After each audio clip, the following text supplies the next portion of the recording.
Together they make the Deathly Hallows. Together they make one master of death.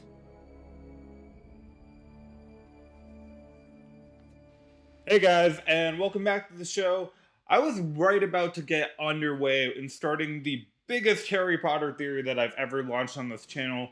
I mean, it is huge. I've just finished storyboarding the first chapter of this theory, and there's already going to be 3 parts to it, and that's just for the first book alone. So I'm really excited to get started on it. But before I had this moment where I realized a lot of people may not be on board because of one really common Harry Potter myth. So before I can dive into that theory, I first need to take a moment to explain to you guys and debunk one of the biggest and most popular Harry Potter myths, and that is, how did Harry survive in the Forbidden Forest? And that's what we're going to be talking about today here on Constant Review.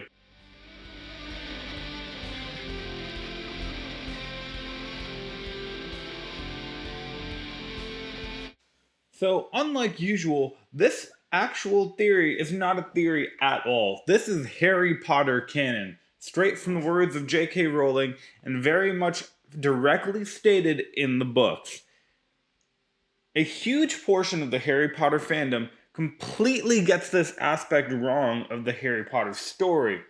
And for the most part, this is actually a little bit understandable, because this plot point was actually cut out of the movie, and the movie almost leads you to believe that the opposite of what happened in the books is true.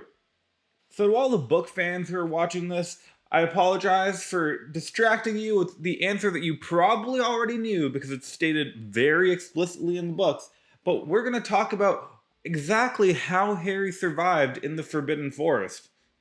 And just to clarify, because Harry ends up in the Forbidden Forest practically every single year he goes to Hogwarts, bonus points for anyone who knows which years he didn't.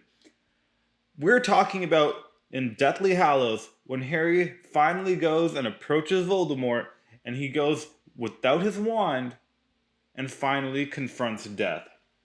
So let's do our really quick recap for the guys who haven't watched this in a while and need a quick refresher as to what's going on in the story so far.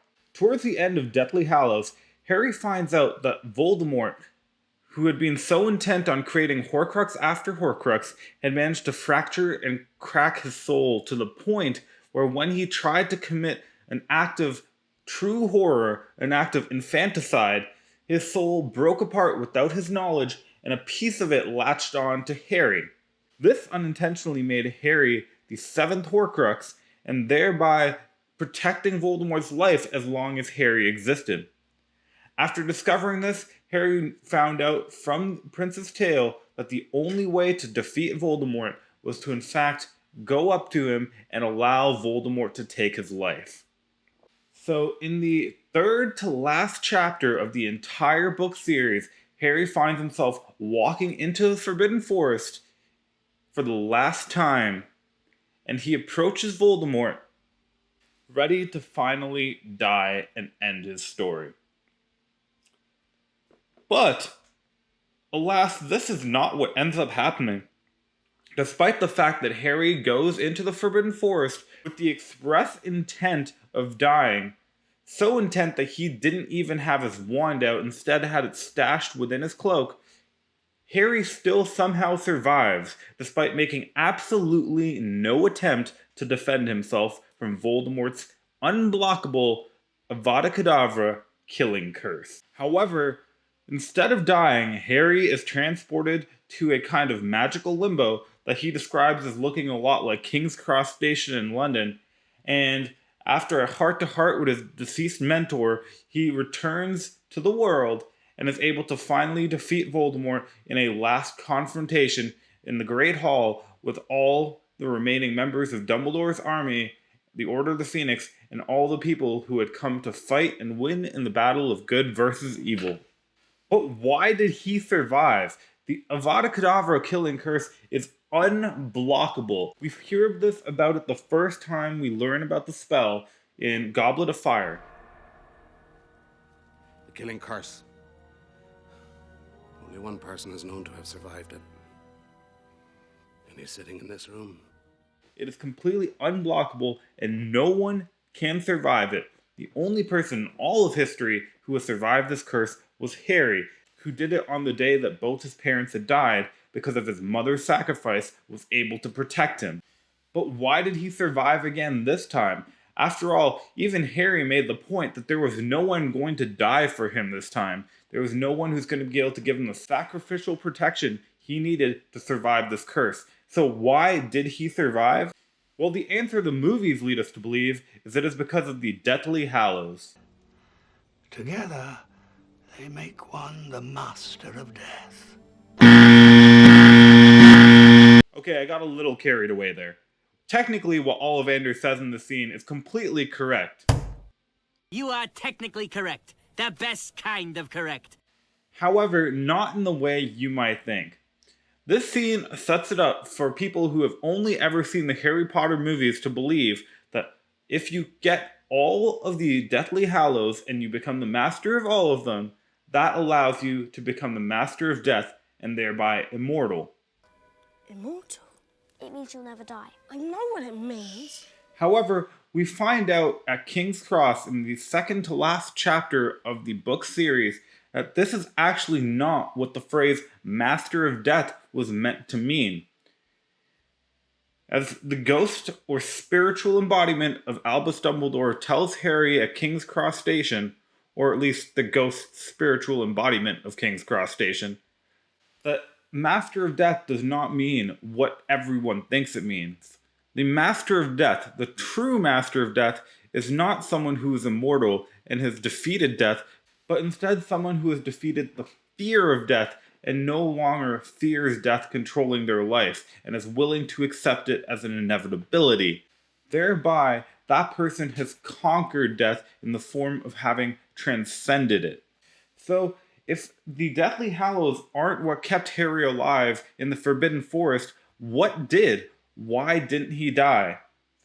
And there's one answer that's part of it that we find out towards the end of the movie, as well as the end of the books, which is the fact that the Elder Wand, at the time Voldemort tried to use it to kill him, didn't want to kill him, as Harry was already its true master.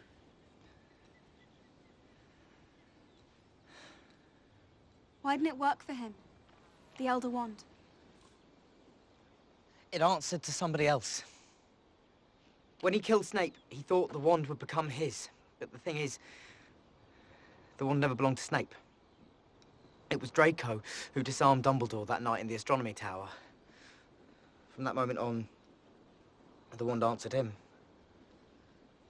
Until the other night when I disarmed Draco at Malfoy Manor. So that means... It's mine. And while this is completely true, it's only part of the story.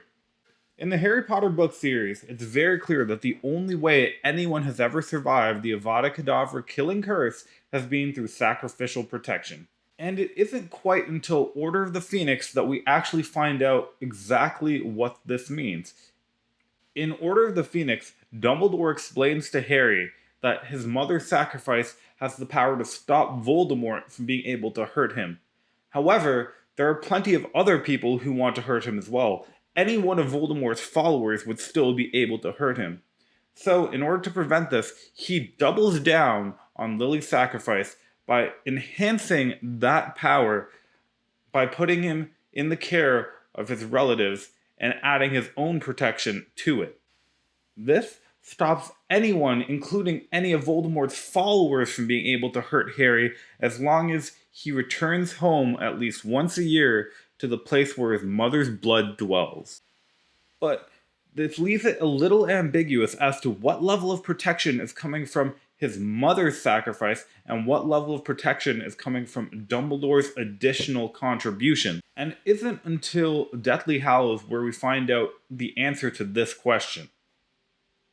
In the final chapter of Deathly Hallows, Voldemort tries to cast spells on the people of Hogwarts over and over again, finding that his spells aren't effective for some reason that he can't understand.